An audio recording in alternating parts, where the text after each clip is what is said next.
Guys, this might be the most beautiful palette I have ever seen. It is so mesmerizing. It is stunning. It is sparkly. It is golden. It is bronze. It's nudie. It seems like it's perfection. But Natasha Denona is kind of known for creating amazing eyeshadow palettes. They're always very luxurious, super high-end, probably the best in the industry. However, if you already have, say, a glam palette, a nude palette, perhaps a warm palette, do you really need this new tan palette? So this is what my video is going to be about. I am going to decipher this for myself because I am curious. As beautiful as this looks, do I really need it? Do you really need it if you already have a couple of her other hits? You know what I'm saying? So with that, let's get into this video. Of course, you can expect a look. This is what I do. This is what I'm going to do here in this video. A full thorough review as always, and a verdict at the end. So let's go ahead and get started. Natasha Denona, tan palette review for you and also for me. All right, so as you can see, I already have my face base on. Let's get on to some of these facts before I get started with the application. This is a 15 pan palette. It is $72, available at Sephora, at Ulta, NatashaDenona.com, wherever Natasha Denona is sold. So basically, this has 5 specific textures / finishes.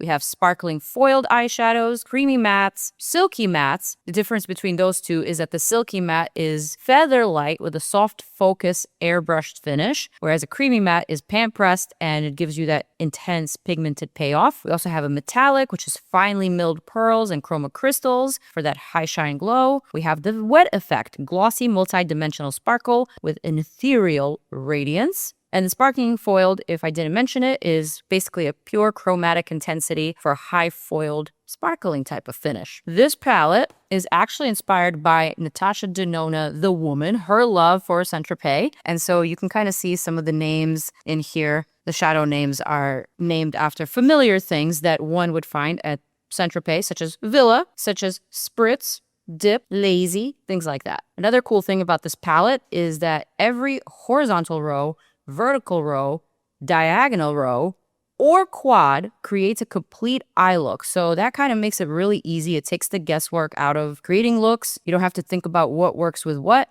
Of course, you can go traditionally wherever you please, but I guess something like that makes it really nice for a beginner and also for a makeup artist. So now in looking at this palette, my immediate reaction was that this looks very modern. This looks very current, like not too warm, not too cool, not too bronzy, not too 2016. It looks like something that is meant for 2026 because if I compare this to, let's say, the gold palette, which is an oldie but a goodie, but I believe this one is from the 2016, 2018 era, you can clearly see the difference. This one has that pop of color that eyeshadow palettes were so known for back then. It's got that pop with the blue and the teal. It's got really bright sort of golden yellows.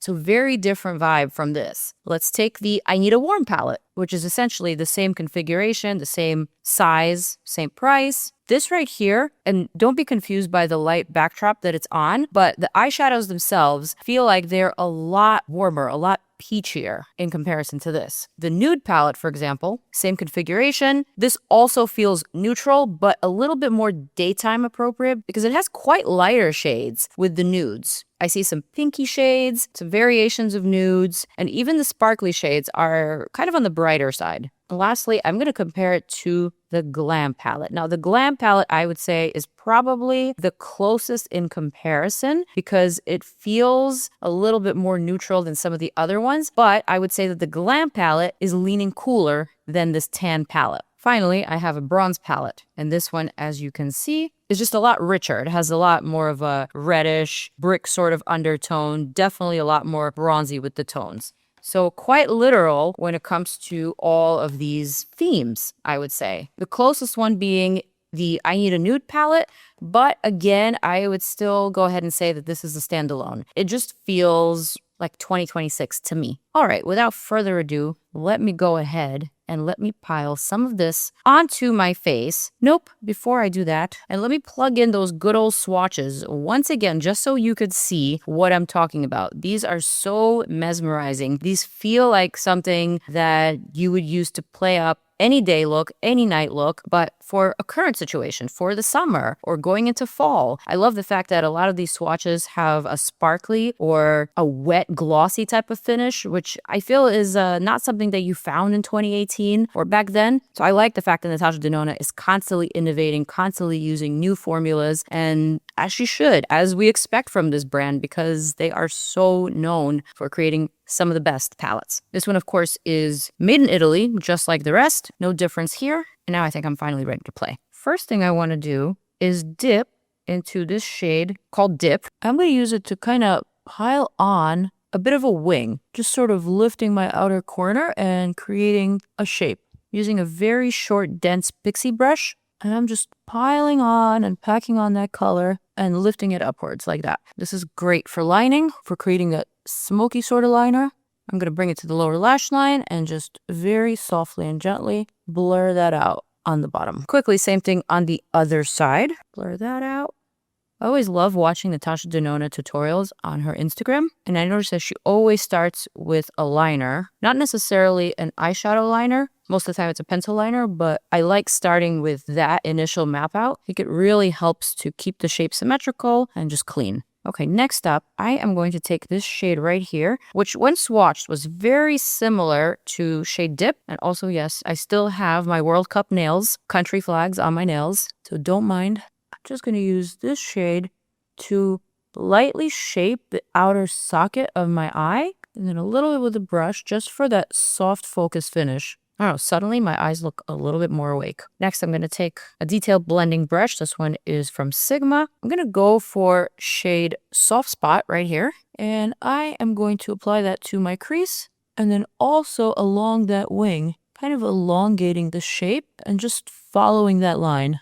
Sometimes I find it a little bit difficult to blend around this temple area because this is where my eyebrow hair grows and it's where I pluck them. So for some reason, the skin around those areas where the hair naturally grows is a little bit different, and I always find it to be difficult for me to blend eyeshadow specifically in that one spot. It never really looks quite like it does on the lid. Okay, that's more like it. Same thing on the other side.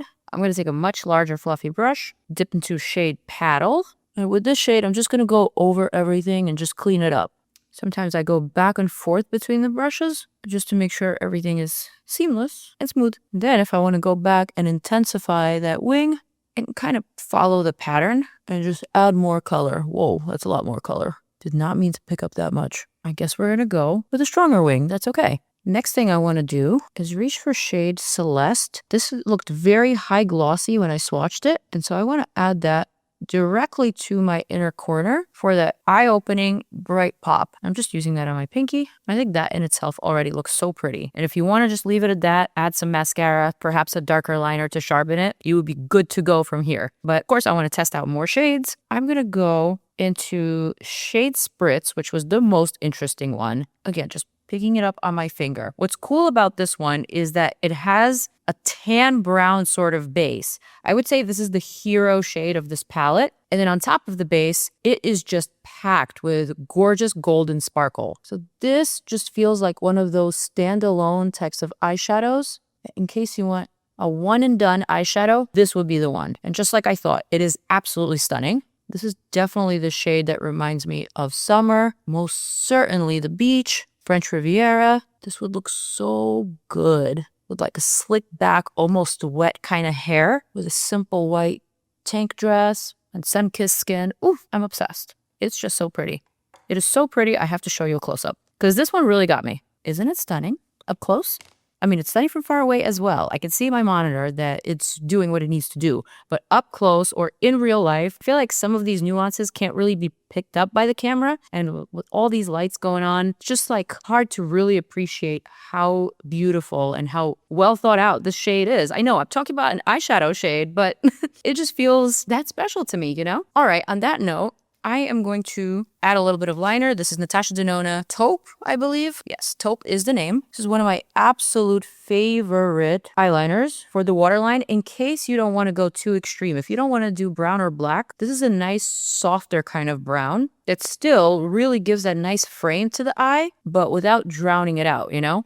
I really love it. And it stays put. So I'm just going to use a clean, fluffy brush, or almost clean, very light shade called Lazy. Just kind of dilute that into my temple, into my brow bone. Just make everything a little bit more seamless. This is so pretty. So, so pretty. I kind of wanted to go for a look that's not too dramatic, something that could be easily worn during the day or at night if you're dressed up, if you're dressed down, with your hair up, hair down, whatever. And I feel like for me, for my features, this kind of just does it. All right, gonna add some mascara. This Milani Fan Club mascara is one of my faves. I really like the creamy formula. And I feel like with this one, because I already did a soft wing, I don't really need to add falsies or falscara, lash clusters or anything like that, because the mascara just kind of enhances the natural look of what I'm going for. All right, and here we are. Final look. What do we think? I'll tell you what I think. I think this palette has its own voice. It has its own theme. It has its own story. And most importantly, I think it is specifically made for 2026, for summer 26, when we are meant to have fun, be luxurious, be spontaneous, fun, funky, and also the best versions of ourselves. This is what this reminds me of it. It reminds me of skin tones and just dressing them up. So do I think you need this palette if you already have an I Need a Warm palette or a glam palette or a nude palette? If you are a lover of Natasha Denona palettes, if you are a collector like I am, then you absolutely need this palette. This is awesome. This is stunning. It's gorgeous. And I can see myself reaching for this all the way into January. That's how good it makes me feel. Obviously, it's very easy to use, just like all Natasha Denona palettes. They are just superior. They are supreme, high-end, super duper quality. And that's pretty much what I have to say on that. I don't actually think I've ever tried a Natasha Denona palette that I didn't like. Perhaps there was one. I don't remember what it was called, but it had like a blush tone, mauve-y sort of undertone that didn't really look right on my skin tone. But outside of that one that I actually coincidentally can't remember the name of, all of Natasha Denona palettes have been 100% up my alley. Just so perfectly made, so well curated, really well thought out. And this was no different. So if you are into this, if you love high quality, great eyeshadows that are expertly picked, then links are below. Just saying. With that, I am going to conclude my review. I'm going to give you guys a final farewell look, and then I'm going to zoom on out and invite you to check out more of my videos. Peace out. I love you guys. I will see you in the next one. Mwah. Bye.